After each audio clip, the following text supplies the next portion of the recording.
My ex-wife laughed. Without me, you're nothing, until she saw my house. The kettle screamed before I did. Steam fogged the glass walls as I set the cups down. Bone china, thin as a promise. My phone buzzed once on the counter. Her name. Still saved the same way. Muscle memory is a traitor. I'm outside, the message said. I didn't reply. I watched the water settle. Calm. Controlled. Everything in its place. Through the security feed, I saw her at the gate. The pause. The tilt of her head. The calculation beginning to fail. She adjusted her coat like armor that no longer fit. I remembered her laugh, how it used to land on me like a verdict. Without me, she'd said, years ago. Smiling at the ruin she thought she'd made, you're nothing. I didn't argue then. I don't argue now. The gate opened. The gravel whispered beneath her heels. She looked up at the house as if it had breathed. Glass and stone. Quiet confidence. The kind that doesn't explain itself. I felt the old ache stir. Not pain. Pressure, the kind that builds behind the eyes when you've swallowed too many truths. I poured the tea. Black. No sugar. When the doorbell rang, it sounded like a confession. I inhaled. Counted to 4. Exhaled. This wasn't about tea. This was about letting a belief die. We sat across from each other at the long table. The city spread behind us like a held breath. She scanned the room, art chosen slowly, light placed with intent. Her smile tried to keep up. So, she said, forcing brightness, you've done well. I nodded. Minimal movement. Maximum restraint. She laughed softly, the sound that used to make me doubt myself. I always said you had potential, you just needed direction. Direction. I watched her hands. The ring was gone. Good. Clean lines. The truth had begun years before the laughter. Before the papers. Before the silence. It started with absences disguised as errands. A phone angled away. A scent that wasn't mine. The way her eyes learned to lie before her mouth did. I had loved her with an accountant's attention to detail. I noticed patterns. I noticed when affection became scheduled. When warmth turned procedural. There was a man. There is always a man. She never said his name. She didn't need to. The betrayal announced itself in small economies. Time stolen here. Truth skimmed there. She told me I was paranoid. That my ambition was small. That I needed her to be seen. I let her believe it. When she left, she took the narrative with her. Told our friends I'd stagnated. Told herself she'd upgraded. She laughed that laugh again, final and clean. And delivered the line she thought would finish me. Without me, you're nothing. I agreed. Out loud. Inside, something else stood up. Silence became my instrument. I worked longer. Slept less. Learned the pleasure of watching numbers align.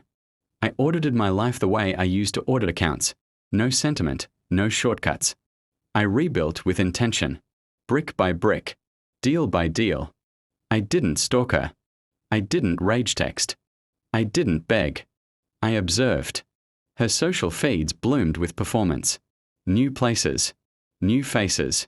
The man appeared like a prop, never centered, always cropped. I noticed the timing of her moves. The way money vanished and reappeared.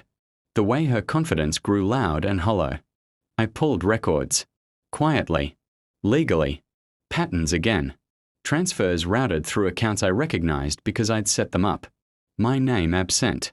My fingerprints everywhere. She had taken more than affection. She had taken credit. I let it continue. Every month, I moved differently. I structured companies with clean edges. I bought land no one wanted yet. I listened more than I spoke. People mistake quiet for weakness. It's an expensive error. She reached out once. A check-in. A nostalgia hook. I replied with courtesy and delay. The worst punishment is uncertainty. The house rose while she wasn't looking. Stone first. Then glass. Then space. The kind of space that doesn't shout. When I invited her for tea, she replied in seconds. She finally asked, unable to stop herself. How did you do this? I set a thin folder on the table. No flourish. Just placement. She frowned. Opened it. Her breath hitched. Once. Then again. Bank statements. Incorporation papers. Timelines highlighted in grey. The man's name. His company. The overlap. The siphoned funds routed through my frameworks. She thought she understood. You used my work, I said, gently. You used my patience. Her eyes lifted, wet and sharp. You knew. I verified. I corrected. Then I waited. Her mouth opened. Closed. She reached for a defense and found only debris. I didn't think. I know, I said. You never did. I didn't raise my voice. I didn't smile. The truth doesn't need volume. I stood. Walked to the window. The city glittered, indifferent. This house, I said, is built on returns you dismissed, relationships you burned, silence you underestimated. She followed me, smaller now. What do you want? The question she had never asked before. I wanted you to see, I said. Nothing more. I slid the final page across the table. A simple notice. Her name removed. Assets restructured. The last thread cut. You can keep the story, I added. I kept the truth. Her shoulders shook. She reached for me and stopped. Good instincts, finally. When she left, she didn't laugh. I rinsed the cups. Set them to dry. The house settled around me, breathing slow. I felt no triumph.